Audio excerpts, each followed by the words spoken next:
Today I'm making these fun tie-dye macarons decorated with mini eggs and filled with the most delicious Cadbury Creme Egg Buttercream. These are perfect for Easter or for using up all those Easter chocolates you know you're going to stock up on when it all goes on sale after the holiday.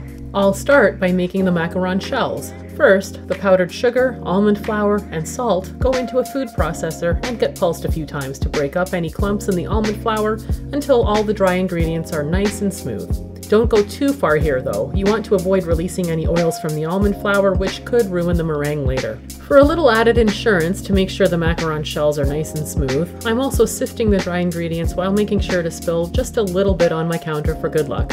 Discard any chunky bits of almond flour that are left. Moving on to the meringue, put the egg whites in a very clean bowl and whip on medium speed until just starting to get foamy.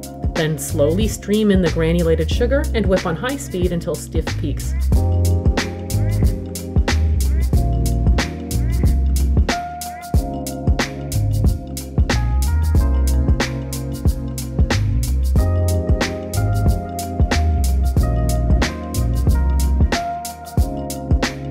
Once it starts to thicken up, you'll want to check every 30 seconds or so. It's still not quite at stiff peaks yet, so I'm going to give it a little longer. You want it to be nice and thick, but be careful not to whip too long, or your meringue could dry out and fall apart. Add a splash of vanilla extract and whip for another 10 seconds or so just to combine.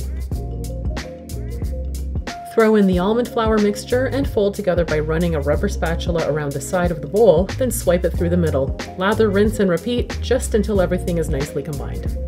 To give these shells a tie-dye look, I'm dividing the batter roughly equally between 3 bowls.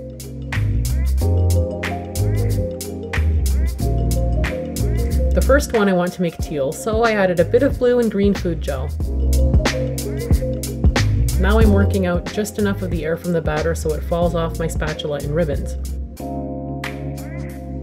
A good way to check whether the batter is done is to see whether you can draw a figure 8 without the ribbon breaking. As soon as you get to this point, stop right away or you'll risk overmixing the batter and your macarons could turn out flat.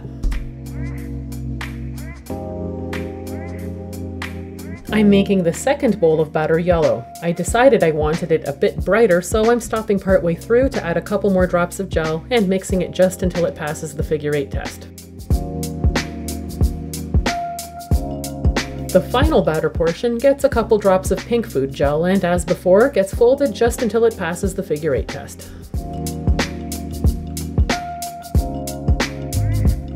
To keep the colors somewhat separate in the piping bag, I'm laying out each color of batter in a stripe on a sheet of plastic wrap, rolling it all up and twisting the ends closed.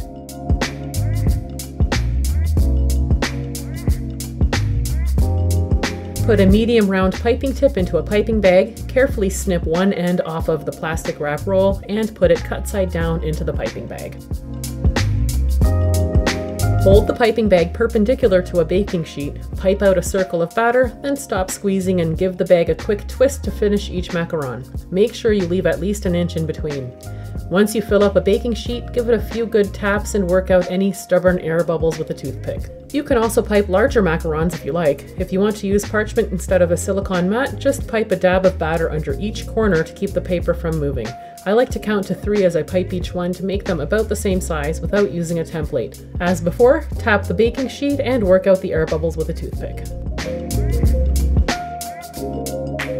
Preheat the oven to 300 degrees Fahrenheit while you dry the macarons at room temperature for about 30 to 45 minutes or until a skin forms. You'll know they're good to go when you can gently touch the surface of a macaron and it feels dry. Bake one sheet at a time for about 20 minutes. If you can wiggle the macaron on its base, it's not quite done baking yet. Give it another minute or 2 until it's firm like this. Allow the macarons to cool completely on the baking sheet. While the macarons cool, let's move on to making the buttercream filling. Unwrap 3 large Cadbury Creme Eggs and put them in a small saucepan along with a tablespoon of heavy cream. Melt it over low heat while constantly stirring until completely melted. Strain it to remove any lumps and leave it to cool to room temperature.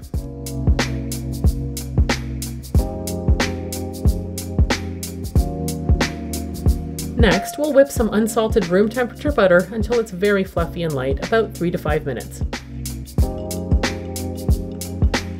Scrape down the bowl before adding half a can of sweetened condensed milk and beat for another minute or 2 until smooth and fluffy. Finally, add the melted and cooled cream eggs and beat until you guessed it, smooth and fluffy. Find pairs of macaron shells that are the same size, then pipe a swirl of buttercream on one macaron and gently press its partner on top. Since we're going to be covering the outside with mini eggs in a sec, it really doesn't matter what shape piping tip you use for this, but star tips make me happy, so that's what I'm using. Just use a tip with an opening of around 1/2 inch. Large macarons get filled the exact same way.